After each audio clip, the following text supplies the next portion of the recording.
우리 모두는 인생을 살아가면서 여러 모양의 여러 가지 실패를 경험하며 살아갑니다. 학생들은 입시에 실패하는 이들도 있습니다. 젊은이들은 이성교제에 실패하기도 합니다. 취업에 실패를 하기도 합니다. 또 어른들은 직장생활, 사업생활에 실패를 경험하는 이들도 있습니다. 실패를 경험한 사람은 아픕니다. 힘이 듭니다. 그 실패가 크면 많이 아픕니다. 어떤 이들은 이렇게 얘기합니다. 목사님, 하늘이 노랗게 보일 정도입니다. 또 어떤 이들은 이렇게 표현을 합니다. 목사님, 죽을 만큼 힘이 듭니다. 실패를 경험하면 힘이 든 게 당연합니다. 우리 일부 예배 대표 기도하는 안수 집사님도 고린도전서의 말씀을 인용해서 이렇게 기도 오늘 일부 예배 때 했습니다. 하나님은 감당할 만한 시험만 주시는 줄로 믿습니다. 우리 모두 그렇게 믿으시죠? 그런데 삶을 살다 보면 하나님은 말씀에서는 감당할 만한 시험만 주신다고 약속하셨는데 내가 당해보니까 아무리 봐도 못 감당할 시험인 것처럼 여겨지는 그런 시험의 과정을 지나는 이도 있습니다.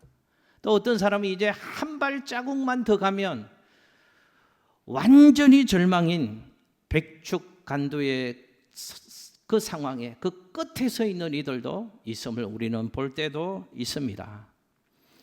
여러분들은 혹시 인생길 걸어가면서 그런 실패를 경험한 경험이 있지는 않으십니까? 오늘 시편 본문의 다윗의 얘기입니다.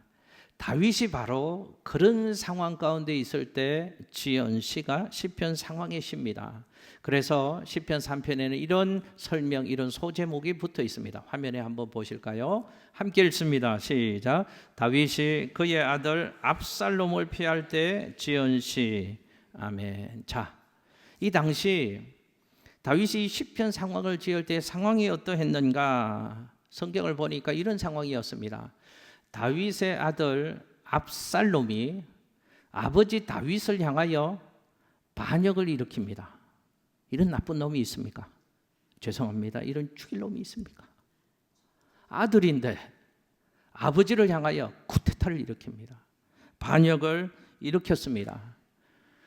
민심도 압살롬을 다 쫓아가고요. 그 이스라엘 백성들의 민심도 다윗을 다 떠나가 버립니다. 더 힘든 건 다윗에게 충신이 하나 있었거든요. 죽음의 사선을 넘어들면서 그 전쟁터에서는 언제나 함께하며 힘이 되었고 그 전쟁의 위기를 이겨내었던 다윗의 충신 아히도벨이라는 사람이 있었습니다. 아히도벨도 다윗을 배신합니다. 그리고 반란을 일으킨, 쿠데타를 일으킨 그 아들 압살롬의 책사가 되어서 반란의 무리에 동참을 하게 되어집니다. 다윗이 지금 배신의 아픔이 있습니다. 가장 사랑하는 아들, 가장 믿었던 충신, 그의 오른팔, 언제나 영원히 함께 갈 것 같았던 그 사람들에게 배신을 당했습니다. 그들이 칼끝을 다윗의 목을 향하여 겨누고 있는 상황입니다. 엄청난 배신감과 아픔이 있었을 것입니다. 여러분, 그런데 아무리 큰 어려움이 와도 아무리 힘들어도 사람들의 마음속에 내가 옳다라는 생각이 있으면 그 상황 속에서도 사람들은 도덕적인 위로를 받을 수가 있는 것이잖아요. 이제 이 고난이, 이 아픔이, 이 현실이 의를 위한 핍박이다라고 여겨지면 그 상황을 참아내고 이겨낼 수가 있는 겁니다. 그런데 다윗의 상황에는 그럴 여지도 없는 상황입니다. 왜냐하면 다윗에게는 명백한 죄가 있었기 때문에 그렇습니다. 성경을 통해서 우리가 알고 있는 상식이잖아요. 다윗은 우리아의 아내 밧세바와 동침을 했습니다. 그리고 그 죄를 숨기기 위해서 밧세바의 남편인 우리아를 죽이기까지 하는 죄를 짓게 됩니다. 성경의 표현을 보니까 하나님께서도 다윗이 행한 그 일들이 여호와 보시기에 악하였더라 라는 표현까지 성경이 쓰고 있습니다. 여러분, 성경의 내용을 보니까 밧세바와의 그 범죄함 이후에 다윗의 인생이 참으로 험난했다는 것을 우리는 알 수 있습니다. 그러니까 죄 지으면 안 됩니다. 죄의 값이 반드시 있다는 얘기입니다.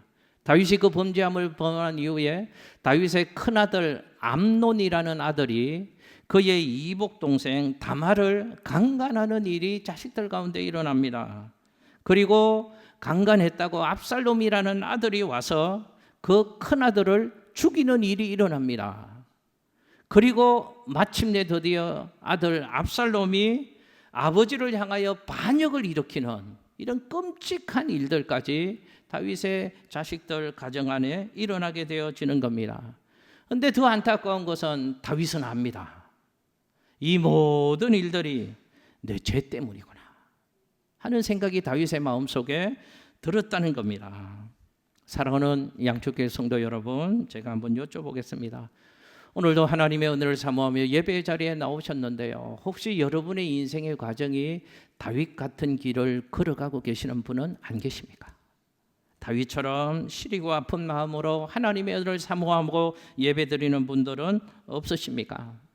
하나님 앞에 당당하게 당하는 고통이라면 괜찮습니다. 그러나 이 현실의 모든 책임이 내게 있다고 여겨지면, 내 죄 때문이고 내 게으름 때문에 그렇고 내 실수의 판단 때문이라면 사정은 달라지는 것이죠. 다윗이 지금 이런 상황에 처해 있다는 겁니다. 그 상황 속에서 다윗이 이런 고백을 합니다. 여러분 화면에 시편 3편 1절에서 2절의 말씀을 함께 읽겠습니다. 시작.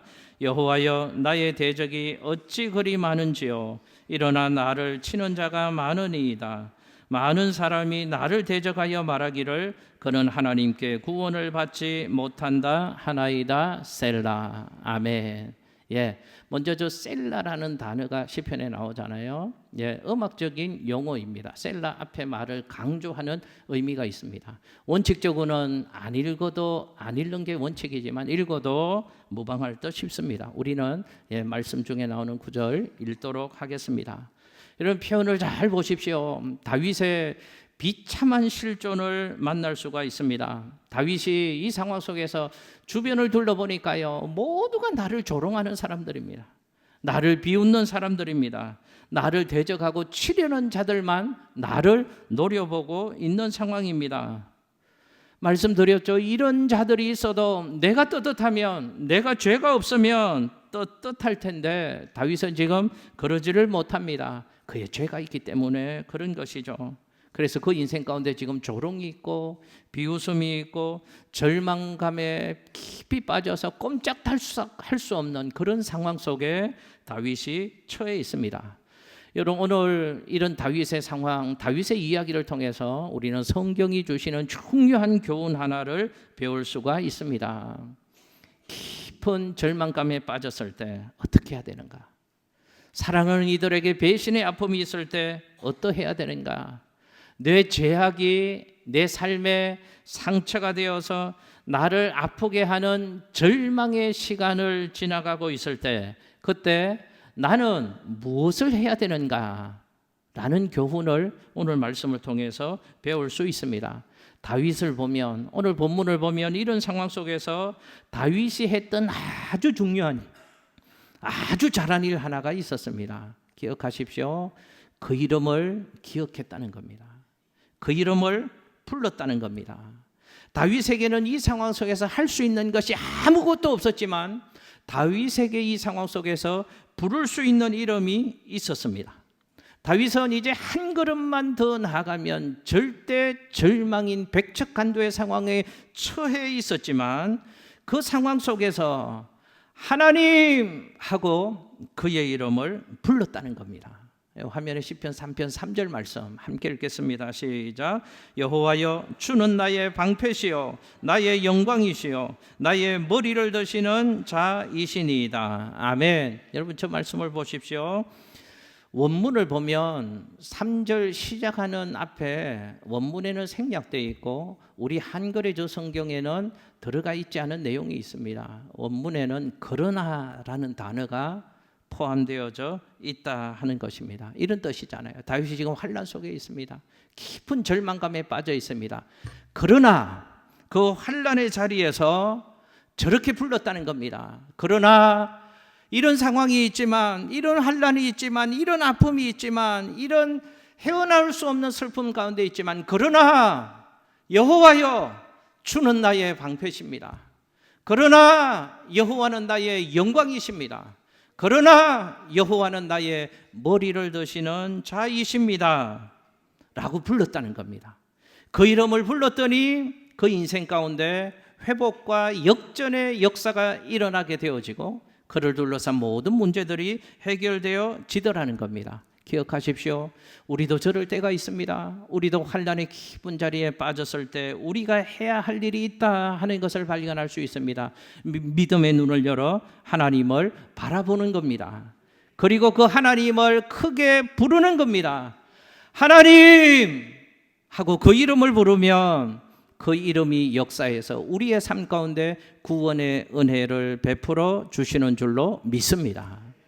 여러분, 성도와 세상 사람 똑같은 면이 있습니다. 세상 사람도 인생을 살아가면서 환난을 만날 때가 있죠. 성도도 똑같습니다. 성도라고, 예수 믿는다고, 교회 주일 지킨다고 환난이 절대 찾아오지 않나요? 있습니다.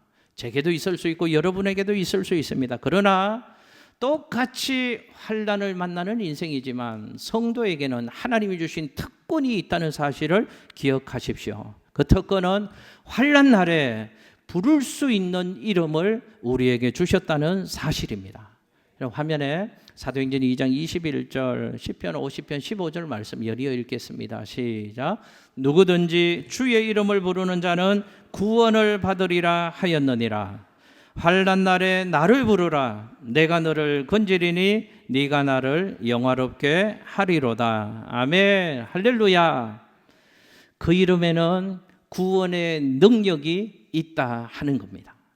그래서 그 이름을 부르면 구원의 능력과 역사를 경험하는 인생이 될 수 있다는 겁니다. 그 이름을 부르기만 하면 그 이름에 권세와 능력이 있어서 환난의 자리에서 저와 여러분을 구원해 주는 줄로 믿습니다. 사도행전 3장에 나면서부터 안전병이 된 자가 성전 미문에 앉아 있다가 베드로를 만나서 고침받는 기적의 이야기가 사도행전 3장에 나오고 있습니다. 성전에 그날도 기도하러 가던 하나님의 사람 베드로에게 이 사람이 구걸을 하게 되어집니다. 베드로가 처근한 마음을 가졌겠죠. 그리고 그 사람에게 이것을 주었다고 성경은 얘기합니다. 화면에 사도행전 3장 6절 말씀을 함께 읽겠습니다. 시작. 베드로가 이르되 은과 금은 내게 없거니와 내게 있는 이것을 내게 주노니 나사렛 예수 그리스도의 이름으로 일어나 걸어라 하고 오른손을 잡아 일으키니 발과 발목이 곧 힘을 얻고 뛰어서서 걸으며 그들과 함께 성전으로 들어가면서 걷기도 하고 뛰기도 하며 하나님을 찬송하니. 아멘. 할렐루야. 베드로에게는 없는 것이 있었습니다. 그러나 있는 것이 있었습니다. 베드로에게는 은과 금은 없었습니다. 그러나 베드로에게는 예수의 이름, 그 이름의 권세와 능력이 있었습니다. 나사렛 예수 그리스도의 이름으로 명하노니 일어나 걸어라. 예수 이름을 불렀습니다. 예수 이름을 불렀더니 그 이름의 권세와 능력이 그곳에 나타났다는 것입니다. 그가 발과 발목에 힘을 얻고 일어서고 걷고 뛰고 하나님을 찬양하는 하나님의 역사가 예수 이름 부르는 그들 속에 그곳에 나타났다는 겁니다. 기억하십시오. 그 이름에는 권세가 있습니다. 능력이 있습니다. 그 이름을 부르면 구원의 역사가 그래서 나타나는 겁니다. 여러분, 인간에게 가장 근본적인 문제가 생명의 문제잖아요. 구원의 문제입니다. 그런데 그 생명조차도 주님의 이름을 부르면, 그 이름을 부르면 얻게 되어진다고 말씀을 하신 겁니다. 그러므로 그 외 모든 것들은 그 이름을 통하여 이루어질 수 있다 하는 겁니다. 그러므로 예수를 믿는 사람은, 그 이름을 가진 사람은 세상 사람과는 다른 모습으로 살아야 합니다. 세상을 살면서 우리는 고아처럼 살아서는 안 됩니다. 모든 것이 끝난 것처럼 절망하고 입을 다물고 살아서는 안 된다 하는 겁니다. 무슨 일을 만나든지 어떤 자리에 있든지 우리는 그 이름을 기억해야 합니다. 그리고 그 이름을 불러야 합니다. 한번 불러보실까요? 하나님, 주여. 다윗이 어떻게 불렀을까요? 하나님, 주여. 이렇게 불렀을까요? 그렇게 안 불렀을 것 같아요. 어떻게 불렀을까요? 하나님, 주여. 다윗이 그 이름을 불렀습니다. 그 이름을 불렀더니 하나님의 구원의 역사가 그 인생 가운데 임하게 되어졌다는 겁니다. 여러분 화면 한번 보실게요. 시편 3편 4절 말씀, 다윗이 이렇게 불렀습니다. 시작. 내가 나의 목소리로 여호와께 부르짖으니 그의 성산에서 응답하시는도다. 아멘. 내가 나의 목소리로 여호와께 어떻게 했다고요? 여호와께 부르짖었답니다. 그 이름을 불렀답니다. 부르짖는 기도를 드렸다는 겁니다. 성경의 표현을 저는 이렇게 좀 설명을 드리고 싶습니다. 여호와께 부르짖었다. 부르짖는 기도를 했지만 그 기도는 체중을 실는 기도를 다윗은 하나님 앞에 드렸다라는 사실입니다. 그런 기도가 아닙니다. 하나님, 내가 기도하는데요, 하나님이 들어주실 만하면 한번 들어보시고 들어주시고요, 그렇지 않으면 어쩔 수 없죠 뭐. 다윗이 그런 마음으로 기도했다는 게 아닙니다. 체중을 실는 기도를 하나님 앞에 드렸다는 건 이 기도했다는 겁니다. 주님 밖에는 없습니다. 주님 아니면 안 됩니다. 주님의 구원이 아니면 나는 살 수 없습니다. 주님만 붙드는 기도, 부르짖는 기도, 체중을 실는 기도를 하나님 앞에 드렸다는 겁니다. 아무리 큰 어려움이 있어도 이 기도할 수 있잖아요. 아무리 깊은 죄책감에 빠져 있다고 할지라도 우리는 이 기도 드릴 수 있잖아요. 기억하십시오. 환난을 만난 하나님의 사람들이 반드시 해야 할 일이 있습니다. 그 이름을 부르십시오. 구원의 이름을 부르십시오. 예수 이름을 부르십시오. 그 이름을 부르기만 하면 그 이름의 구원의 능력과 구원의 권세가 있어서 환난의 자리에서 저와 여러분을 건져주실 줄로 믿습니다. 축복합니다. 환난 날에 잊지 마십시오. 너무 힘들다고 그 아픔에만 매여 있지 마십시오. 환난 날에 부를 수 있는 이름을 우리에게 주셨음을 기억하고 그 이름을 주여, 하나님, 주님, 그 이름을 목 놓아 부르셔서 구원의 역사를 경험하며 살아가시는 우리 귀한 성도님들 되시기를 예수님 이름으로 축복합니다. 자, 그럼 두 가지를 좀 살펴볼게요. 주님의 이름을 부를 때 다윗에게 일어났던 삶의 변화가 있었습니다.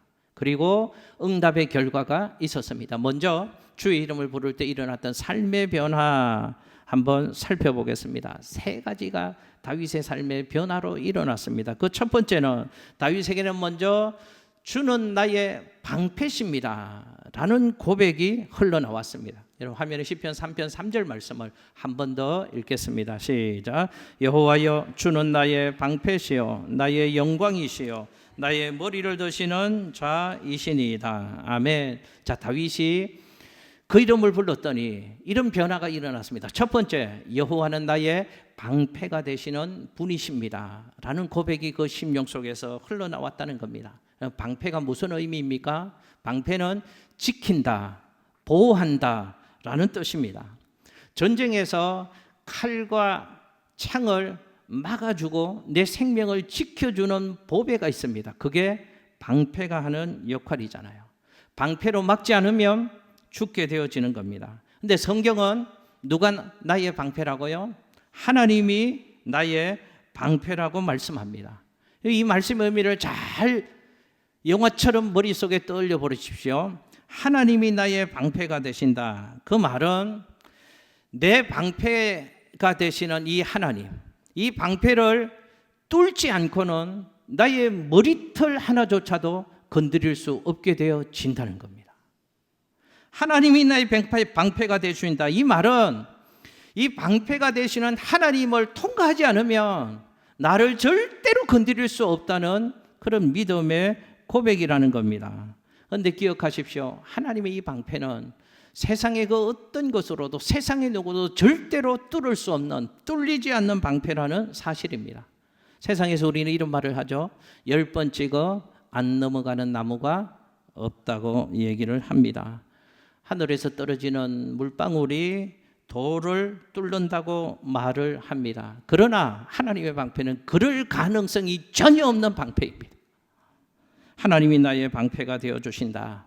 이 사실을 분명하게 믿는 사람들은 자신을 여러 모양으로 도전해오는 사람들의 세력과 사람들, 무리들 앞에서도 그냥 웃게 되어지는 겁니다. 하나님이 내 방패가 되신다. 이 확신을 가지고 사는 겁니다. 하나님 앞에서 주님 하고 부르면 그 하나님이 나의 방패가 되어 주시는 겁니다.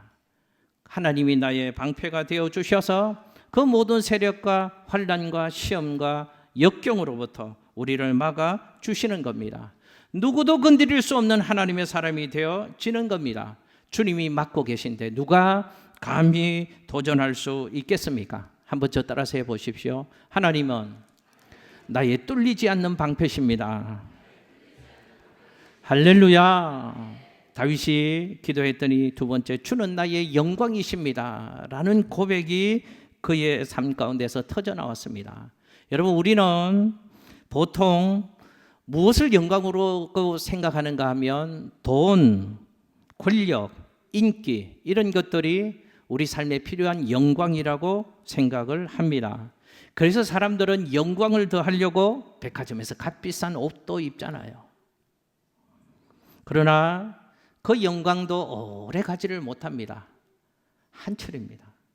유행이 지나면요, 그 영광도 사라지는 겁니다. 사람들은 권력이 영광인 줄 알기 때문에 권력에 줄을 댑니다. 그 권력을 붙잡으려고 애를 씁니다. 한번 올라간 권력의 자리에서는 내려오려고 하지 않는 것이죠.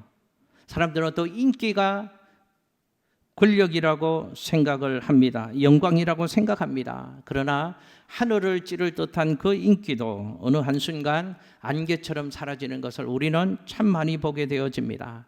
다윗은 이 모든 것들 다 가졌던 영광을, 세상 영광 누려보았던 사람입니다. 세상에서 누구도 갖지 못한 인기도 가져보았던 사람이고요, 권세도 가져보았던 사람이고요, 돈도 있었던 사람입니다. 다윗은 왕이었으니까요. 그랬던 다윗이 변화되어졌습니다. 여호와의 이름을 부르고 난 다음에는 무엇이 나의 영광이라고 고백하는가 하면 하나님이, 주님이 나의 영광이라고 고백을 하더라는 겁니다. 돈이 내 영광이 아니고, 권력이 내 영광이 아니고, 인기가 내 영광이 아니고 하나님만이 나의 영광이십니다. 모든 영광은 오직 하나님께만 있습니다 라고 고백하는 삶의 변화가 하나님의 이름을 부르는 그 인생 가운데 일어났다는 겁니다. 다윗은 세 번째 이런 고백을 합니다. 한번 저 따라서 해보실게요. 주는 나의 머리를 드시는 자입니다. 주는 나의 머리를 드시는 자입니다. 여러분, 지금 다윗은 상황으로 보면 아까 제가 말씀드렸잖아요.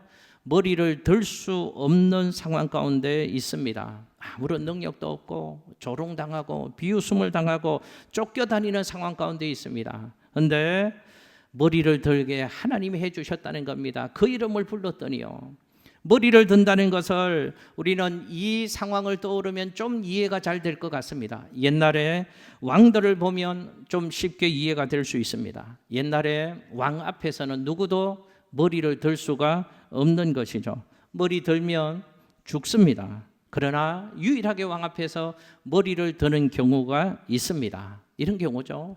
왕이 정말로 총애하는 사람, 왕 보기에 정말로 왕에게 충성을 다하는 사람, 왕이 그 사람이 마음이 들어서 그 사람을 높여주고자 하는 신하 한 사람이 있으면 그 사람을 지목합니다. 이렇게 말하죠. 고개를 들라 라고 이야기하면 그때는 왕 앞에서 고개를 감히 들 수 있는 겁니다. 지금 다윗은 그 영광을 말하고 있는 겁니다. 전능하신 하나님, 만왕의 왕이신 하나님, 그 하나님께서 다윗을 향하여 머리를 들라 라고 말씀을 하셨다는 겁니다. 이런 대단한 특권과 영광을 다윗에게 하나님이 베풀어 주셨다는 겁니다. 다윗이 뭐 했더니요, 그 이름을 불렀더니요, 하나님의 이름을 불렀더니 그에게 이런 특권과 영광을 주셨다는 겁니다. 머리를 들게 하셨다, 이것은 이런 뜻입니다. 주님이 나를 인정해 주신다는 뜻입니다. 주님이 나의 모든 삶을 회복시켜 주신다는 것입니다. 제가 한번 여쭤볼게요. 언제 하나님이 다윗의 머리를 들게 해 주셨습니까? 뭐 했을 때요? 그의 이름을 부를 때요, 하나님의 이름을 불렀더니 모든 비참함의 자리에서 다윗이 고개를 들 수 있는 은혜를, 영광을 하나님이 그에게 허락해 주시더라는 겁니다. 제가 설명드렸죠. 다윗의 모습이 지금 어떠한가? 압살롬의 발단을 피해서 지금 살기 위해서 왕인 다윗이 비참한 모습으로 급하게 도망가고 있습니다. 성경을 보면요, 도망을 가는 다윗의 모습이 얼마나 비참했는지요. 왕인데 얼굴을 가리고 머리를 숙이고 맨발로 울면서 급하게 도망을 갔다고 성경은 표현을 하고 있습니다.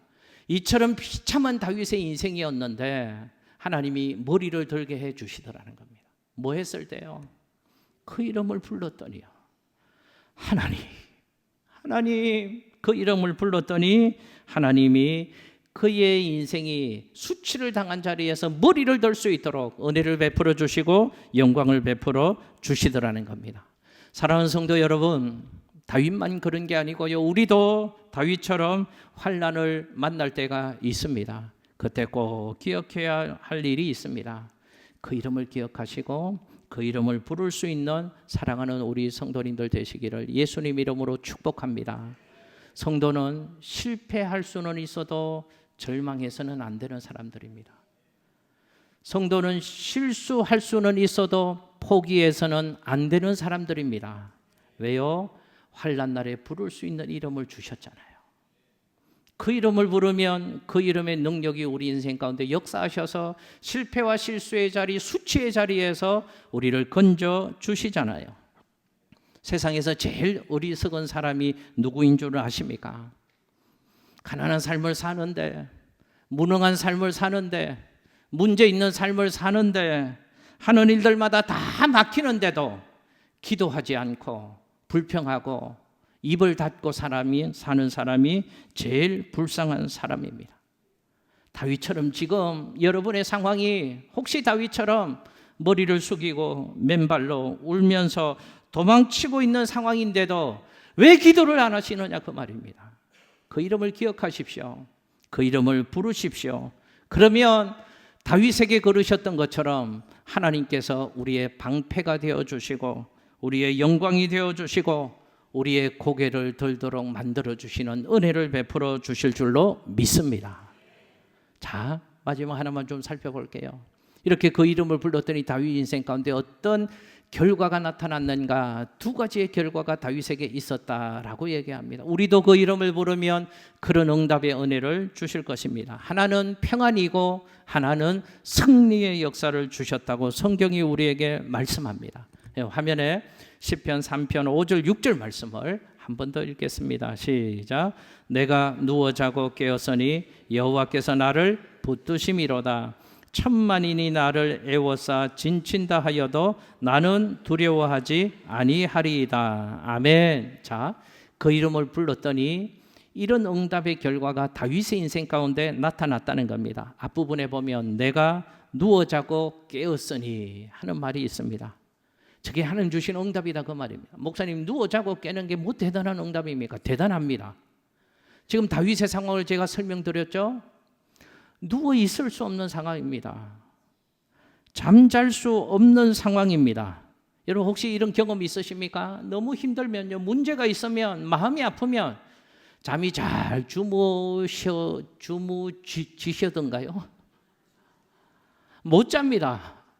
저도요, 너무 근심되는 게 많고 염려되는 게 많고 상황이 있으면요, 자다가 깹니다. 잘 수가 없습니다. 그런데 다윗이 그런 상황을 지나고 있는데도 그 이름을 불렀더니 하나님께서 다윗에게 응답의 은혜를 베풀어 주시는데 누워 자고 깨게 하는 은혜를 그 인생 가운데 허락해 주시더라는 겁니다. 왜 그럴까요? 성경의 표현이 내가 누워 자고 깨었으니 여호와께서 나를 붙드심이로다. 그 상황 속에서 그 이름을 불렀더니 하나님이 그의 마음을 붙들어 주시더라는 겁니다. 그래서 평안함을 주시더라는 겁니다. 그래서 그 모든 것을 이겨낼 수 있는 힘을 하나님이 주시더라는 겁니다. 그래서 성경은 우리에게 기도하라고 말씀하는 겁니다. 기억하십시오. 근심은, 걱정은 우리 몫이 아닙니다. 우리는 기도하며 살면 되는 겁니다. 그래서 한국인이 제일 사랑하는 빌립보서 4장 6절 7절의 말씀을 우리에게 주셨잖아요. 한번 읽어볼게요. 시작. 아무것도 염려하지 말고 다만 모든 일에 기도와 간구로 너희 구할 것을 감사함으로 하나님께 아뢰라. 그리하면 모든 지각에 뛰어난 하나님의 평강이 그리스도 예수 안에서 너희 마음과 생각을 지키시리라. 아멘. 할렐루야. 환난 가운데 있을지라도 그 이름을 부르면 하나님이 첫 번째 주시는 응답이, 사인이 우리의 마음에 평강을 주시는 겁니다. 이해할 수 없는 평안이죠. 설명할 수 없는 평안이죠. 폭풍 가운데 누리는 하나님 주시는 선물의 평안입니다. 축복합니다. 좀 힘들고 어려운 일 우리 인생에 있을 수 있습니다. 그러나 거기 매여 지내지 마시고요.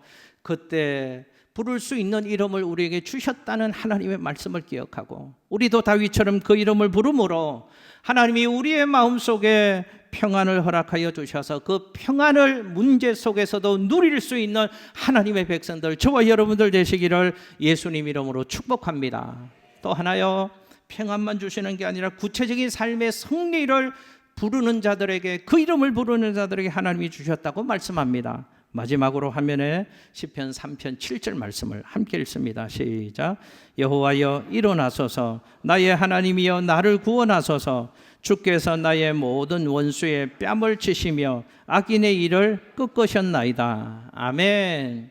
여러분, 재미있는 사실들이 있습니다. 저 말씀 그대로 띄워주시고요. 그 이름을 불렀더니 하나님이 응답해 주시는데요, 승리를 주셨다는 내용입니다. 근데 내용상으로 보면 미래에 이루어질 승리입니다. 근데 문법적으로 보면 이미 이루어진 것처럼 기록을 하고 있습니다. 무슨 뜻일까요? 다윗은 이미 확신했다는 것입니다. 주님이 승리를 주셨다는 것을 기도하면서 확신했다는 겁니다. 그리고 그 믿음대로 승리의 역사를 누렸다는 이야기를 성경은 지금 우리에게 말씀하고 있는 겁니다. 그리고 또 승리의 내용도 참 재미있습니다. 저는 이런 부분이 너무 통쾌합니다. 저도 이럴 때가 있잖아요. 막 힘들게 하고 아프게 하면 나도 똑같이 안 하는 것만 해도 믿음으로 사는 것 같아요. 그냥 똑같이 할 수 없으니까 기도하잖아요. 다윗처럼 기도하면 하나님께서 이런 승리를 주십니다. 보십시오. 하나님께서 둘째 줄 같이 한번 읽어보실게요. 시작. 주께서 나의 모든 원수의 뺨을 치시며. 할렐루야. 누가 저렇게 해주신다고요? 우리 하나님은요, 고난과 우리의 아픔을 신원해 주시는 하나님이십니다. 좋은 말로 해서 신원이라고 했죠. 하나님은 보복도 해주시고 갚아주시는 하나님이시다, 그런 뜻입니다. 나의 지금 원수들이 말로 나를 공격하고 힘들게 하잖아요. 나를 힘들게 했던 그 말했던 그 모든 신체 기관들을 하나님이 부수시고 복수하신다는 무서운 내용입니다. 기억하셔야 합니다. 하나님 우리의 고난과 억울함까지도 신원해 주시는 하나님이십니다. 보십시오. 다윗은 지금 그 모든 상황 때문에, 자기의 죄악 때문에 주눅 들려 있습니다. 그러나 하나님의 이름을 불렀더니 그 이후에는 승리의 확신을 가지고 승리의 삶을 살아가더라는 겁니다. 제가 한번 여쭤볼게요. 다윗이 언제 승리하는 인생으로 바뀌어졌습니까? 그 이름을 불렀을 때. 기억하십시오. 우리도 그의 이름을 불러야 합니다. 그 이름을 부르면 초라한 인생이 영광의 인생으로 바뀌어지는 은혜를 우리에게도 주시는 줄로 믿습니다. 초라함 때문에 낙심하지 마십시오. 낙심하며 사는 것은 죄악입니다. 염려하며 사는 것은 죄악입니다. 절대로 낙심해서도 안 되고 초라함의 자리에 머물러 있어서도 안 됩니다. 왜요? 하나님은 우리에게 부를 수 있는 이름을 주셨기 때문에 그렇습니다. 그 이름은 구원의 능력이 있습니다. 그 이름을 부르며 사시기를 예수님 이름으로 축복합니다. 기도하겠습니다.